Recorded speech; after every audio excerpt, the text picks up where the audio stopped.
Bonjour à toutes et à tous, je suis ravie de vous retrouver dans ce numéro de Tous Frères. Cette semaine, nous poursuivons notre exploration des chemins de la fraternité avec le verbe voir. Est-ce qu'il faut voir pour croire? Comment voyants et non-voyants peuvent-ils s'entraider et se découvrir frères? Finalement, est-ce qu'on ne voit qu'avec les yeux? Au sommaire de ce numéro de Tous Frères, nous irons tout d'abord dans le Pacifique, en Nouvelle-Calédonie, pour rencontrer les membres de l'association Valentin à Huy et nous verrons comment voyants et non-voyants apprennent les uns des autres. À La Réunion, nous ferons un bout de chemin avec Suzelle Ferrer. Cette professeure de musique est devenue non-voyante à la suite d'un accident dans l'enfance. Elle n'a jamais perdu espoir de retrouver la vue. Voir Dieu, Marie, Jésus, les représentations sont nombreuses dans la religion catholique, mais comment voit-on Dieu dans l'islam?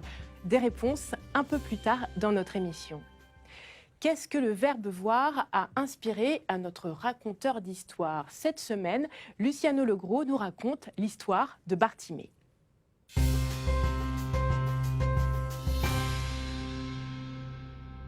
Voir, comme dans la rencontre entre Jésus et Bartimée.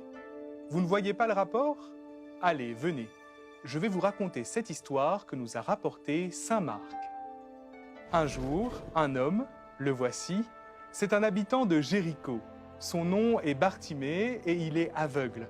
Il est assis au bord du chemin et il mendie, là où tout le monde peut le voir.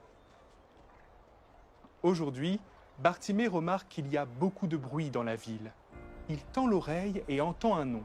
C'est le fameux Jésus de Nazareth.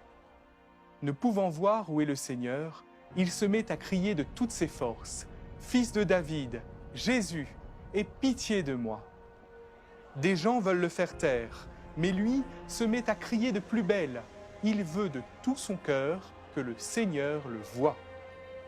À ce cri, Jésus s'arrête. Il demande à voir cet homme de plus près. Aussitôt, Bartimée jette son manteau, bondit et court vers le Seigneur. Les voici face à face. Le Christ lui dit, « Que veux-tu que je fasse pour toi ?» Et l'aveugle lui répond, « Rabouni, que je retrouve la vue. » Bartimée n'en croit pas ses yeux, mais à ces mots, ça y est, il voit. Il voit Jéricho, la foule et surtout Jésus. Il le voit enfin. Ainsi, Bartimée est un homme nouveau. Bien qu'aveugle, il a su voir en Jésus son sauveur. L'histoire ne nous dit pas ce qu'il s'est passé ensuite pour Bartimée. Mais le fait que le Seigneur ait exaucé son désir de voir est si extraordinaire qu'on en parle encore aujourd'hui. Bonjour Aurélie. Alors cette semaine, nous nous rendons dans l'archipel calédonien à la rencontre de déficients visuels et de non-voyants. Ils ont développé d'autres sens grâce au contact de membres de l'association Valentin à Huy. Exactement. Bonjour Nora. Bonjour à toutes et à tous. On va donc à Nouméa, plus exactement. C'est ici. Et on a rencontré Marie-Angèle. Alors Marie-Angèle, elle est malvoyante depuis l'enfance. Elle nous dit évidemment qu'elle aimerait revoir, mais elle a appris à voir autrement, aussi aidée par l'association Valentin Huy, dont voici les locaux. Donc les locaux de la Fondation, pareil, toujours à Nouméa. Ils organisent beaucoup d'activités différentes pour aider les malvoyants à apprivoiser leur environnement au quotidien, mais pas seulement. D'ailleurs, on a même pu assister, je vous ai choisi une petite photo, à une séance de black poker. Alors c'est quoi le black poker? Alors c'est tout simple, le black poker, en fait, c'est une partie de poker à l'aveugle. Voilà, il y a donc beaucoup d'activités dans lesquelles les uns deviennent les yeux des autres, mais l'échange ne se fait pas que dans un sens. Regardez, là, je vous ai choisi un petit moment d'échange entre les membres. Ici, vous avez Virginie, qui est une bénévole de l'association. Tout ça ne se fait pas que dans un sens. Chacun apprend en fait à voir des choses autrement. Avec notre correspondante Aurélie Macedo, nous avons donc choisi de vous montrer que finalement, on ne voit pas toujours qu'avec les yeux. Regardez.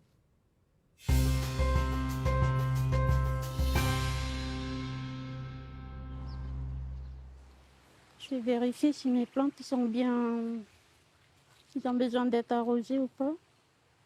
C'est que j'ai touché la terre pour voir si c'est mouillé, non, c'est sec. Toucher, sentir. Marie-Angèle se sert de ses autres sens pour cultiver son jardin chez elle à Nouméa et vivre normalement. Elle a perdu la vue progressivement, jusqu'à devenir partiellement aveugle. C'est comme si je vois à travers une serrure. Alors, des fois, il n'y a rien du tout. Des fois, je cligne des yeux et puis du coup, le truc, il s'ouvre d'un coup, quoi, comme si tu ouvres un petit peu la bouche et puis il se referme. Du coup, quand il s'ouvre comme ça, tu vois un peu la lumière. Après, tu as envie que ça dure un peu, mais voilà, quand même, c'est juste un petit... Même si c'est pas grand-chose, mais ça me fait plaisir quand même de voir... Et quand ses yeux arrivent à capter des formes ou des couleurs, c'est une petite victoire. Elle perd la vue à 8 ans en recevant un coup accidentel à l'œil lors d'une partie de pêche. Nostalgique, elle se souvient du temps où elle pouvait voir. Moi, j'aimerais bien voir la couleur de l'eau, les couleurs des plantes, de la terre, de la mer, le ciel. Ça fait mal, hein? Ne plus pouvoir lire, ne plus pouvoir sortir, aller faire les shopping tout seul, tout ça. C'est un travail qu'on fait sur soi après, hein. On va reprendre tout doucement les cours de la vie, quoi. Ne pas s'apitoyer sur son sort et être autonome pour gérer le quotidien, tel est le credo de Marie-Angèle qui a trouvé du soutien auprès de l'association Valentin à Huy. Ce jour-là, elle reçoit la visite de Virginie, la coordinatrice. Bon, moi je venais faire un petit tour, voir comment ça allait à la maison. Les petites adaptations qu'on a pu mettre en place quand tu es arrivée. Ça va, tout va bien? Pour la machine à laver, je te rajoute la petite gommette pour le rinçage. Essorage, vidange, rinçage, essorage. Grâce à ces petits repères, Voilà. Marie-Angèle peut elle-même faire sa cuisine et laver son linge sans risque. Notre leitmotiv, c'est l'inclusion, donc une société pour tous. Donc le matériel adapté permet justement que les adhérents accueillis à l'association aient une vie comme tout à chacun. L'association Valentin à Huy est implantée en Nouvelle-Calédonie depuis 1979. À cette époque, seul un accueil était proposé. Aujourd'hui, les 60 adhérents bénéficient de nombreuses activités. Nous sommes au siège de l'association Valentin à Huy. Ce local leur permet de se retrouver pour échanger, déjeuner ensemble, lire le braille. Un atelier cuisine est organisé sous l'œil bienveillant de Mégane. Normalement, on met son doigt, laisse-toi faire, comme ça sur l'oignon. Ok? Ah non, j'ai oublié. Comme ça. Comme ça, le couteau, il frotte sur ton doigt et tu risques pas de te couper. Ok? Virginie travaille dans l'association depuis 2013. Enfant, elle a vu une de ses amies perdre la vue en se brûlant le visage. Aider les malvoyants a donc été une évidence pour elle. C'est comme une petite famille en fait. C'est une petite famille qui fait ses activités. On connaît aussi les peines de cœur. On a déjà été face à des ruptures de couple. Donc on joue aussi des fois les médiateurs. Dans cette association, on passe par toutes les émotions. Il y a aussi des moments de joie, de rire. À leur contact, Virginie a appris à voir les choses sous un autre angle. Grâce à eux, j'ai élargi mon monde sensoriel et comment je perçois le monde et comment j'ai développé tous mes autres sens en fait. C'est pas la vue qui me guide aujourd'hui, c'est tous mes sens. Donc j'ai appris à développer mon ouïe, l'odorat. Il y a quelques années, il y a un des adhérents qui m'a dit tu sais, nous on voit avec le cœur. J'aimerais que tous les gens vivent avec le cœur et de l'amour et les relations humaines sont beaucoup plus simples et beaucoup plus saines. C'est ce qui a plu également à Alex. Ce bénévole a repensé le poker en l'adaptant à la façon de voir des adhérents. Par le toucher, Marie-Angèle va reconnaître les différentes cartes. Oh, 6 de pique et 8 de pique, donc couleur à pique. Bravo, c'est Marie-Angèle qui l'emporte. 9 de cœur. Mais comment on va jouer à un jeu pareil, hein, c'est des trucs de pro, ça. Au départ, c'est un peu compliqué, mais après, avec le temps, on arrive à retenir un peu les combinaisons, parce qu'il y en a plusieurs. Ça nous permet de stimuler un peu les neurones. Ce qui plaît aussi beaucoup à Marie-Angèle et aux adhérents, c'est de sortir de chez eux et du local grâce aux randonnées organisées. Là, ça monte un peu. Aujourd'hui, direction les hauteurs du Wentoro. On se met en file indienne, c'est mieux en file indienne. Dans cette sortie en pleine nature, chaque malvoyant est guidé par un bénévole. Sans eux, comment voir les embûches et pentes glissantes? Alors là, il y a des racines. Oula. Là, il y a une branche sur la droite qui va chatouiller, un gaillac qui va nous chatouiller. La randonnée, c'est aussi un moyen de rencontrer d'autres déficients visuels, mais aussi des voyants. Ça permet de croiser des personnes, de pouvoir croiser d'autres personnes qu'on connaît, d'autres associations. Et puis pendant les organisations de raids et de trail, il y a forcément une solidarité et puis un regard émerveillé aussi des gens par rapport aux personnes malvoyantes et aveugles qui s'aventurent sur les sentiers, voilà, comme ça, pour faire pour participer comme tout le monde en fait. Virginie et Marie-Angèle ont déjà participé ensemble à plusieurs trails. Une complicité et une confiance s'est tissée entre ces deux femmes. Elles voient la vie différemment, avec une bonne dose d'optimisme et des défis à relever. Prochaine course en 2022. Alors, à quelle course vont participer Marie-Angèle et Virginie? Alors, elles participent chaque année au raid des Grandes Fougères, je ne veux pas me tromper, et au trail de l'Espoir à Port-Boisé. C'est une marche sur un peu plus de 10 km. Évidemment, si l'organisation du trail est maintenue, Marie-Angèle et Virginie participeront peut-être en 2022. Voir est un verbe qui a beaucoup inspiré notre invité. Nous nous connectons avec le père Christian Cataillé. Il est martiniquais, curé de la paroisse Sainte-Thérèse. Cette année, il est à Paray-le-Monial, en Bourgogne-Franche-Comté. Bonjour, père Christian Cataillé. Alors, ma première question sera de vous faire réagir sur le reportage qu'on a vu dans l'émission et aussi dans l'histoire de Bartimée. On a l'impression que les non-voyants voient mieux que les voyants. Pourquoi ? Alors c'est vrai que, comme il a été dit dans le reportage, le fait d'être privé du sens de la vue permet de développer aussi les autres sens. Et c'est vrai que pour quelqu'un qui bénéficie de la vue couramment, il ne prête pas aussi bien attention aux autres sens. Or, ce qu'on peut remarquer, c'est que la vue est le sens qui nous permet d'appréhender le monde à distance. Tandis que les autres sens ont une notion, j'allais dire, plus proche. Il faut le toucher, il faut le sentir.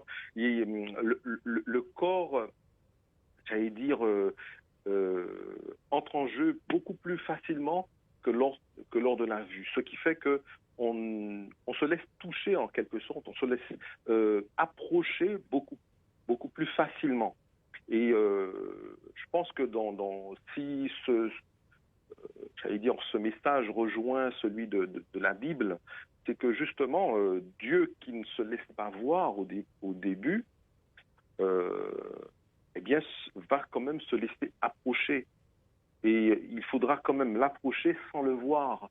Et à mon avis, cette sensibilité est beaucoup plus développée chez quelqu'un qui est privé de la vue que quelqu'un qui veut à tout prix voir.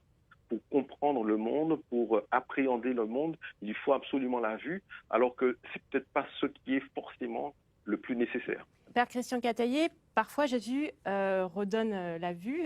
Donc, au-delà de la guérison, quelle est la signification spirituelle de redonner la vue ? Effectivement, dans l'Évangile selon saint Jean, on voit très bien que Jésus guérit un aveugle, notamment au chapitre 9. Et cette guérison est à la fois un chemin de foi pour cet homme. Il ne s'agit pas simplement de recouvrer la vue ou d'acquérir le sens de la vue, puisqu'il est né aveugle, mais d'accéder aussi à la foi. Et le fait de retrouver la vue ou de bénéficier de la vue est aussi symbolique de l'accès à la foi qui nous permet de comprendre, qui nous permet de découvrir aussi qui est Dieu, de la même manière que la vue nous permet de découvrir le monde qui nous entoure et de lui donner une certaine intelligibilité. D'ailleurs, mon père, j'ai une question pour vous. La foi chrétienne, elle s'appuie beaucoup sur la représentation, sur le visible. Comment vous expliquez que les chrétiens aient ce grand besoin de voir Dieu, alors que, par exemple, du côté des juifs, des musulmans, ils en ont carrément l'interdiction? Alors, on ne peut pas mettre tous les chrétiens dans le même panier. C'est vrai qu'il y a nos frères séparés protestants, mettre moins l'accent sur la notion de visibilité, de représentation. Hein. Mais c'est vrai que par rapport aux fidèles du judaïsme ou de l'islam, c'est vrai que la représentation, pour nous, elle est beaucoup plus présente. Je pense que tout a sa source dans l'incarnation. Il y a un moment où tout bascule. C'est quand Dieu se fait homme.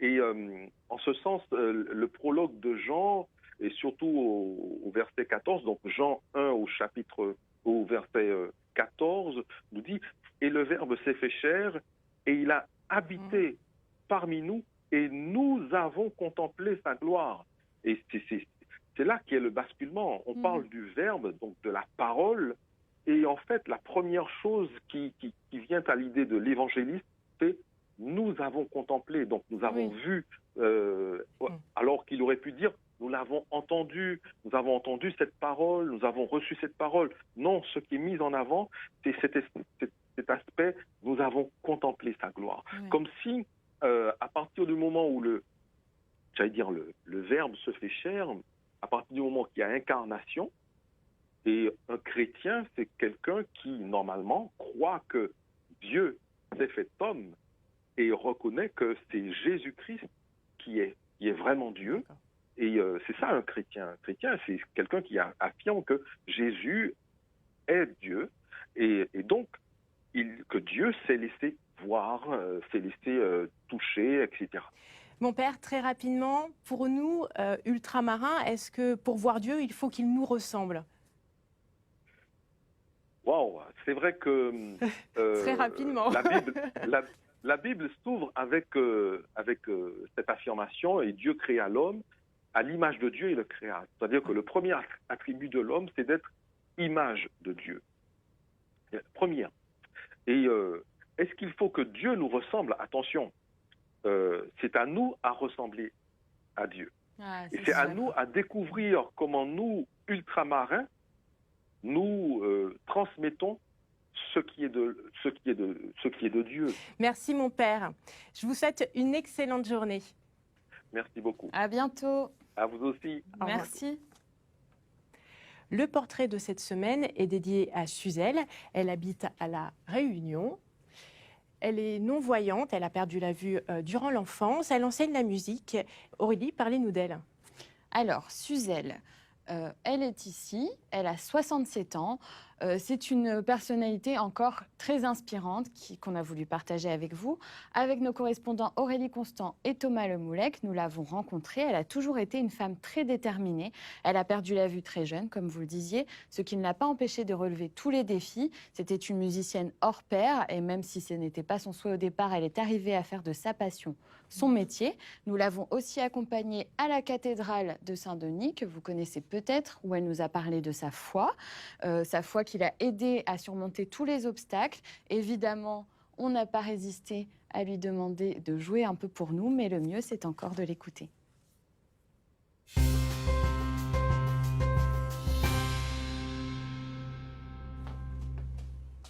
Voilà.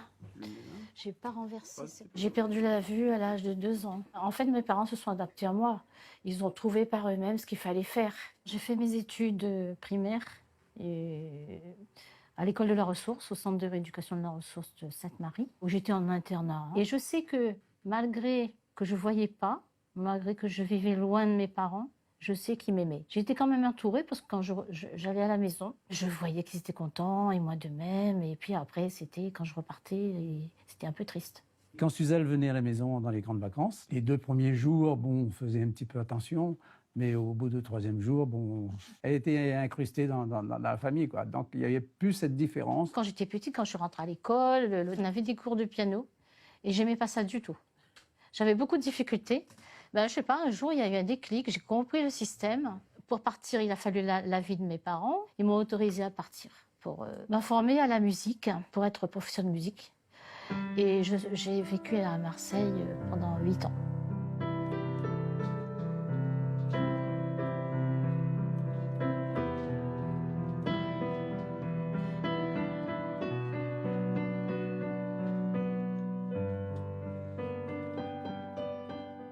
Pour moi, c'était quand même aussi une aventure. Hein. Comment je pouvais faire face aux voyants dans des écoles primaires, dans des écoles, parce que c'est pas pareil. Le comportement est différent. C'était tout un apprentissage, là encore, pris sur moi-même. Suzelle a toujours vécu dans un monde de défis et les a tous relevés. S'il y a une personne que j'admire le plus au monde, c'est bien elle. Souvent, elle m'a étonné. Je dis, comment ça se fait qu'elle puisse faire ça, quoi. On est différents.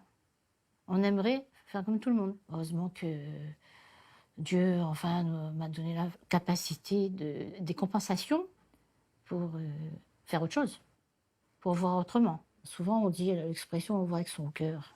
Quand je rentre dans une cathédrale qui est aussi grande, immense, c'est déjà une sensation de sérénité. Là où je vais prier, là où je vais me recueillir, me ressourcer. Je me suis posé la question à maintes et maintes fois. Pourquoi je mérite? Est-ce que j'étais méchante par ailleurs? Je ne sais pas. Peut-être c'est une mission que j'ai sur la terre. Je ne sais pas du tout pourquoi je n'ai rien fait que ça tombe sur moi. Il dit dans l'Évangile, il envoie des épreuves aux gens qu'il aime. J'ai dit, c'est bizarre qu'il fasse ça. Aux gens qu'il aime, il envoie des épreuves. Mais pourquoi?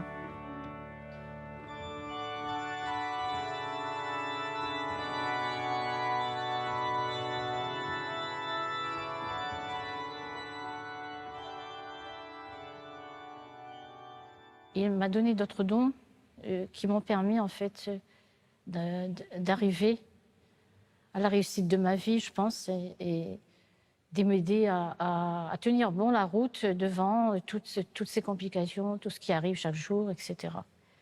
De me donner la foi, on va dire. Demain, ça sera le projet de voyager et de faire aussi des pèlerinages, des endroits que je n'ai pas vus, où je ne suis pas encore allée. J'ai fait la Pologne, Lourdes, Jérusalem, Terre Sainte, donc. Le prochain, ça sera peut-être le Liban. Je pars en pèlerinage pour me ressourcer, me refortifier dans ma foi, amplifier peut-être par des gens avec qui je vais prier, je vais chanter. Je profite en fait pour faire une demande, c'est-à-dire celui de retrouver la vue, quoi. De toute façon, les miracles, il n'y en a pas tous les jours. Mais il suffit qu'un jour, ça puisse tomber sur moi, on ne sait jamais. Alors, que devient Suzelle depuis le tournage de ce reportage? Suzelle, elle profite de sa retraite déjà. Alors, elle aimerait évidemment redonner des cours de musique, même si c'est un peu compliqué vu la situation sanitaire actuelle. Mais on connaît sa détermination, vous la connaissez tous maintenant, et on ne doute pas qu'elle arrivera à mener à bien tous ses projets. Alors, nous continuons notre chemin avec le verbe voir. Aurélie, vous êtes intéressée à la représentation de Dieu et du prophète dans l'islam. Exactement. Alors, on va partir d'un premier constat. Dieu est plus grand que l'homme, ce qui signifie que si l'homme veut le représenter, on peut penser qu'il le réduit ou qu'il le caricature. Chez les Juifs, c'est dit dans la Torah, et pour les chrétiens, dans l'Ancien Testament. Ici, on voit Moïse et les tables de la loi. Il est écrit « Tu ne feras pas d'idole, ni rien qui ait la forme de ce qui se trouve au ciel là-haut ». Chez les chrétiens, on voit aussi que Dieu le Père est beaucoup moins représenté que Jésus, d'ailleurs. Alors, est-ce qu'il y a des choses écrites dans le Coran à ce sujet? Chez les musulmans, voilà une mosquée. Ce qu'il faut savoir déjà, c'est que dans les mosquées, il n'y a aucune représentation de Dieu. Alors, j'ai 2 citations à vous donner pour comprendre. Du Coran, donc, Dieu est complètement différent de sa création, c'est la première. Et la deuxième, rien n'est semblable à lui. L'image qu'on lui donnerait donc serait détournée de manière infidèle puisqu'il dépasse toute imagination. On ne trouve donc aucune représentation de Dieu dans les mosquées. Et il y a d'ailleurs une histoire importante liée au rejet des idoles dans le Coran. Selon la tradition, le prophète Mohammed aurait fait détruire les 360 images que les Bédouins avaient disposées autour de la Kaaba. Elle est ici, on commence à la connaître, c'est dans l'ancien sanctuaire de la Mecque. Il condamnait explicitement toute idole et toute autre forme d'idolâtrie, d'où cet acte. D'accord. Et alors, le prophète, est-ce qu'on peut le représenter? Alors, c'est vrai pour Dieu, c'est sûr, c'est catégorique, c'est interdit.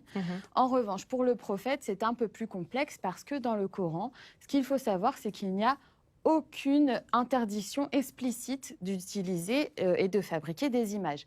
Des représentations de Mohammed ont donc existé au Moyen-Âge et ce n'est qu'au XVIe siècle, finalement, qu'on arrête de représenter son visage. Je vous ai choisi une image, celle-ci, on le représentait comme ça, donc avec un voile sur le visage ou des flammes incandescentes autour du visage. L'idée, c'est de ne pas montrer ses traits et du coup de préserver sa sacralité et surtout de respecter la créature façonnée par Dieu. Alors, est-ce que ça a un petit peu évolué dans le temps? Alors, ça a évolué parce que les supports ont évolué, donc les moyens aussi. Je vous ai choisi une affiche, celle du film Le Messager, qui est sorti en 1976 avec Anthony Quinn. Anthony Quinn qui ne joue pas le rôle du prophète, tout simplement parce que le prophète, on ne le voit pas dans ce film. On voit seulement une lumière autour de son visage et le réalisateur a aussi choisi de nous montrer sa vie de manière subjective, c'est-à-dire en plaçant le spectateur dans son regard. En résumé, ce qu'on peut dire, c'est que dans l'islam, on ne peut pas représenter Dieu, ça c'est catégorique, mais selon les traditions, l'image du prophète est tolérée si on trouve un moyen de cacher son visage. Dans Tous Frères, nous aimons vous proposer des lectures qui nous ont inspirés. Il y a tout d'abord le livre du Martiniquais Sébastien Joachim, Une cécité à pas de loup, aux éditions The Book Edition. Vous pouvez aussi retrouver son portrait sur le portail des Outre-mer. Ensuite, je vous conseille de découvrir le travail de Mourchidi Imamou, alias 640, c'est son nom d'artiste. Il a une perception des couleurs un peu différente puisqu'il est daltonien, mais ça ne l'empêche pas de s'exprimer à travers la photo ou la peinture. Ensuite, si vous vous rendez sur le site vodeus.tv, nous vous avons sélectionné ce documentaire, Images de Dieu et Images de l'homme, la représentation de Dieu à travers 20 siècles de civilisation. Et enfin, si vous avez envie de nous proposer des témoignages ou des portraits d'hommes et de femmes qui, comme nous aujourd'hui, empruntent ce beau chemin de la fraternité, rendez-vous sur les réseaux sociaux et sur notre site internet tousfrères.tv. Pour finir cette émission, écoutons Daria, laïque engagée dans la paroisse Saint-Denis d'Anse-Bertrand en Guadeloupe, accompagnée de sa fille Laurence. Toutes les deux échangent sur le verbe voir, des paroles à méditer. Nous vous souhaitons une excellente semaine.